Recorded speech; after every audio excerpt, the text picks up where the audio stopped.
तो आज रात को पाकिस्तानी साइन फ़िज़ाओं में आ गए या फिर भाग गए? मेरे को तो लग रहा है कि पाकिस्तानी साइन फ़िज़ाओं में घुस गए, क्योंकि ये जनाब बोल रहे थे 2-3 दिन पहले। पाकिस्तान के ऊपर कई दफा हमलावर हो चुके होते आप, आपने बड़ी दफा कोशिश की, लेकिन जब आपको पता चला कि हमारे शाहीन जो है फिजाओं में आ गए हैं तो आप भाग। तो बस मैं इतना ही पूछ रहा हूँ पाकिस्तान से कि आपके जो ये साहिन थे ये फ़िज़ाओं में बैठे हैं अभी तक, क्या भाग गए फ़िज़ाओं को छोड़कर? आप बात कर रहे थे अपने साहिनों की कि जिनका रुख हमारी तरफ था, क्या हुआ? अगर आप इंडिया को छेड़ोगे पहले, और वो भी इंडिया की आर्मी को आप लोग छेड़ते थे तब तक चलता था।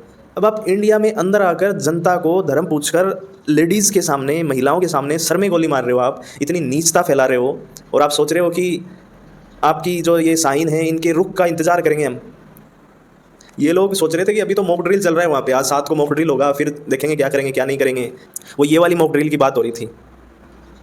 हमारे क्या ज़रूरत है, हमारे लोग अपन बच्चे 20-22-25 साल के लड़के आर्मी की पूरी इतनी तैयारी करते हैं, तुम लोगों की जितनी ट्रेनिंग नहीं होती ना, वो आर्मी में सेलेक्ट होने के लिए इतनी ट्रेनिंग कर लेते हैं जितनी तुम लोगों के लिए आतंकवादियों को और ये पूरा ट्रेन करते हो, जिसको फुल ट्रेंड बोलते हो तुम, इतनी ट्रेनिंग तो बच्चे रोज़ आर्मी की तैयारी करते करते कर जाते हैं।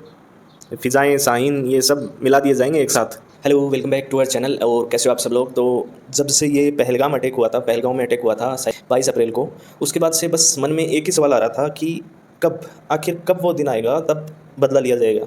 मतलब बदला ही नहीं, कि एक ऐसा कुछ रखा जाए, कुछ ऐसा एग्जाम्पल सेट किया जाए कि ये दोबारा ना हो। ये जो ऐसी अच्छी हरकत करते हैं, ये एक पूरा देश ही है जो आतंक को बढ़ावा देता है, आतंक को पनपाता है, आतंकवादी पैदा करता है। तो इसको थोड़ी सी अक्ल आए, इसके लिए एक ऐसा एग्जाम्पल सेट हो कि दोबारा ये हरकत ना करे। उन 25-26 मासूमों ने उस दिन जान गंवाई थी, दोबारा किसी को ना गंवानी पड़े। बट आज वो दिन आ गया है कि थोड़ा सा सुकून मिला है कि हाँ, कुछ तो हुआ है। तो अभी तक तो आप सबको पता चल गया होगा कि ऑपरेशन सिंदूर 6 और 7 की रात, आज की रात को हुआ था, और इसका जो नाम है वो भी अपने आप में एक अलग ही मतलब रिलेट करता है उस चीज़ से, क्योंकि उन नीच इंसानों ने ऐसे मतलब सॉफ्ट पीपल्स पे अटैक किया था। सॉफ्ट पीपल्स किनको कहते हैं? जिनके हाथ में कोई हथियार नहीं है, गन नहीं है, वो उन पे अटैक किया। दूसरी चीज़, जेंट्स को पूछ के, उनका धर्म पूछ के, और फिर सिर में गोली मारी फीमेल्स के सामने। मतलब किसी की वाइफ थी, किसी के बच्चे थे, माँ थी, उनके सामने किसी के पिता थे, उनको गोली मारी। तो मतलब कितना आप सोच के, हम सब के लिए ऐसे नॉर्मल है क्योंकि हमने आंखों से देखा नहीं, पर एक बार आप थोड़ा सा दिमाग पे जोर देके देखो कि जिसने वो इंसिडेंट देखा है इतना घटिया, वो पूरी लाइफ मतलब उससे उभर नहीं पाएंगे, चाहे कुछ भी हो जाए। बट ये जो चीज़, ये जो स्टेप हुआ है, उनको थोड़ा सा मतलब सुकून, एक भरपाई नहीं हो सकती, सीधी सी बात है, उस चीज़ की भरपाई कभी नहीं हो सकती, चाहे पूरे पाकिस्तान को इस खत्म कर दो, वो भरपाई नहीं हो सकती। पूरे आतंकवाद पूरी दुनिया से हट जाए, पर उन जो फैमिलीज़ ने जो खोया है, जिन लोगों ने जो इंसान खोए हैं, उसकी भरपाई नहीं हो सकती। बट फिर भी उनको एक थोड़ा सा सहानुभूति मान लो, उनको एक थोड़ा सा सुकून मिलेगा कि हाँ, कुछ तो हुआ है, बदला तो लिया है। और पाकिस्तान का तो ऐसा हाल था जब से ये अटैक किया है कि मेरी बिल्ली मुझे ही म्याऊं। बंद करेंगे तो फिर जंग के लिए तैयार हो जाए। ये जो हो रही शहीद, मतलब जब से अटैक हुआ है तब से उनकी ऐसी गिदड़ धमकियाँ आ रही हैं कि ये कर देंगे, वो कर देंगे। भाई तुम लोग आए, तुम लोगों ने हमारे मतलब सिटीजन्स को, अभी तक तुम आर्मी के साथ भिड़ रहे थे, और आर्मी तुमको वहीं मुंह तोड़ जवाब दे देती थी, वहीं गार्ड पीट के तुमको ख़त्म कर देती थी। पर अब तुमने क्या किया कि मुंबई हमले के बाद, ये इतने दिनों के बाद, 20-25 साल के बाद, ये पहली बार हुआ कि तुमने निर्दोष लोगों को मारा है, जिनकी कोई गलती नहीं थी। तुमने अंदर घुसकर निर्दोष लोगों को, वो भी चुन कर मारा है। एक आतंकी हमला वो होता है कि नॉर्मली फायर कर दिया, वो सब नहीं। तुमने मतलब एक्सप्लेन नहीं किया जा सकता उस चीज़ को। इन्होंने कितनी बर्बरता, कितनी नीचता दिखाई थी उस दिन, तो उसका अंजाम तो इनको भुगतना ही था। देखो, माफ़ी के लायक तो था ही नहीं ये चीज़। इंडियन एयरफोर्स, नेवी, आर्मी ने जो है मिलकर ये ऑपरेशन किया है, सच में तारीफ़ के काबिल है। अब की बार सरकार ने, डिफेंस ने ये नहीं सोचा कि कहाँ मारेंगे, मारेंगे, अंदर हैं, बाहर हैं, पाकिस्तान के अंदर हैं, इंटरनेशनल सीमा है, कुछ नहीं सोचा। अब की बार जहाँ आतंकवादी मिलेंगे वहीं मारेंगे, चाहे वो अंदर हो, चाहे पीओके में हो, चाहे आपके अंदर आपने शरण दे रखी हो। अब की बार चुन के मारा है, अंदर घुसकर मारा है, और ना पाकिस्तानी आर्मी को टारगेट किया है, ना पाकिस्तानी आर्मी को नुकसान पहुंचाया है, ना वहाँ की जनता को कोई नुकसान पहुंचाया है, ना वहाँ की सरकार को कोई नुकसान पहुंचाया है। ये साफ कर दिया है। वहाँ सिर्फ टेररिस्ट जो थे, आतंकवादी जहाँ थे, उनके 9 कैंपों को तबाह कर दिया है। एंड अब की बार बदला ये सिर्फ पहलगांव को सोच कर नहीं लिया गया, अब की बार इनका पूरा चिट्ठा ही खोल दिया इनका, कि जब जो भी इन्होंने अटैक किए थे, जैसे कि 20 अक्टूबर 2024 को सोनमर्ग में, 24 अक्टूबर 2024 को गुलमर्ग में, 22 अप्रैल 2025 को पहलगांव में, एंड 20 अप्रैल 2023 को पुंज में, 9 जून 2024 को तीर्थ यात्रियों की बस पे अटैक किया था आतंकवादियों ने।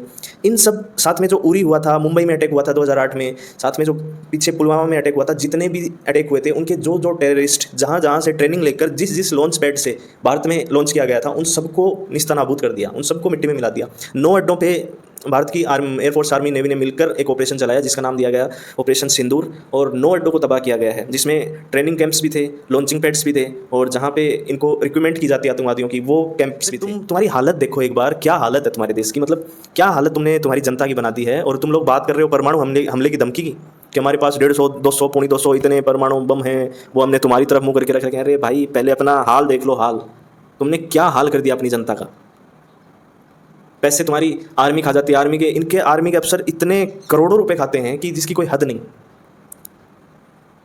और कोई देशों में तो नेता खाते हैं, इनके आर्मी वाले खाते हैं, इनका अलग ही चल रहा है। और ये फिर धमकी देते हैं ऐसी ऐसी।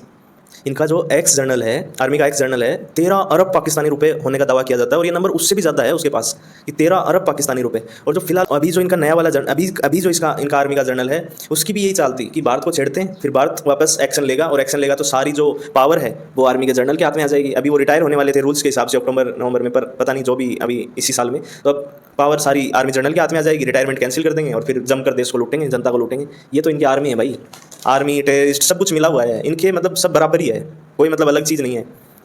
पाकिस्तान हमेशा से अपने आप को मानता इस्लामिक देश है, पर इनको मज़हब का, धर्म का मतलब नहीं पता। ये सिर्फ मज़हब के नाम पर बंदूकें, बारूद, बंदूकें, गोला बारूद, नफरत, बस इसके यही है इनके लिए धर्म।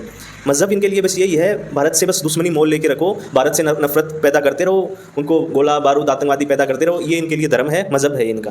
अरे भाई, तुम लोग इस्लाम को भी क्यों बेइज्जत कर रहे हो। और भी कंट्रीज़ हैं, इस्लामिक कंट्रीज़ हैं, पर उनको धर्म का मतलब पता है, उनको इज्जत है। तुम लोगों ने आज तक क्या पा लिया भारत से नफरत कर? ना तुम्हारी कहीं इज्जत बची है, ना तुम्हारे पास पैसा बचा है, कटोरा बचा है तुम्हारे पास। क्या हाल तुम लोगों ने अपनी जनता का कर दिया है, क्या हाल तुम्हारे रुपए का है। डॉलर के मुकाबले एक बार देखना अपने रुपए को, बाद में भारत से कंपेयर कर लेना। क्या तुम लोगों ने आज तक क्या कंट्रीब्यूट किया है वर्ल्ड में, कि जो वर्ल्ड की कंट्रीज़ से तुम लोगों को इज्जत मिले? कुछ ऐसा आतंकवाद के अलावा, गोला बारूद के अलावा, नफरती भाषण, नफरत के अलावा क्या पैदा किया तुम लोगों ने? कुछ नहीं रखा। इस नफरत की आंधी में झुलस जाओगे, बहुत ज़्यादा झुलस जाओगे। अभी भी टाइम है, सुधर जाओ, समझ जाओ, अपनी जनता को देख लो, उनके कामकाज में लग जाओ। कुछ नहीं रखा है शाहीन को फिजाओं में घुसाने में। और ये तुम्हारे पास तो पता नहीं कितने हैं, पर तुम्हारे लिए सिर्फ 4 ही काफ़ी हैं। 4 शाहीन तुमको फिजाओं से उखाड़ फेंक देंगे। हमारे वाले 4 ही तुम्हारे ये फिजाओं से शाहीनों को उखाड़ के फेंक देंगे। 4 ही काफ़ी हैं तुम लोगों के लिए। 140, 50, 160 इतना नंबर ज़रूरत ही नहीं है तुम लोगों के लिए।